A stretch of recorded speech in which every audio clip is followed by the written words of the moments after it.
Riconoscete che il Signore è Dio, è Lui che ci ha fatti e noi siamo Suoi, siamo Suo popolo e gregge di cui Egli ha cura.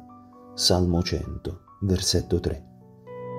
La realtà presentata nel Salmo è una realtà ricca di gioia, non passeggera, effimera, ma profonda e duratura. Il versetto rappresenta il centro dell'intero Salmo. La sua esortazione rappresenta una indicazione progressiva per realizzare personalmente la realtà che lo Spirito Santo esprime. Essa è principiata dal riconoscere che l'Iddio che si presenta nella Sacra Scrittura è l'unico vero Dio.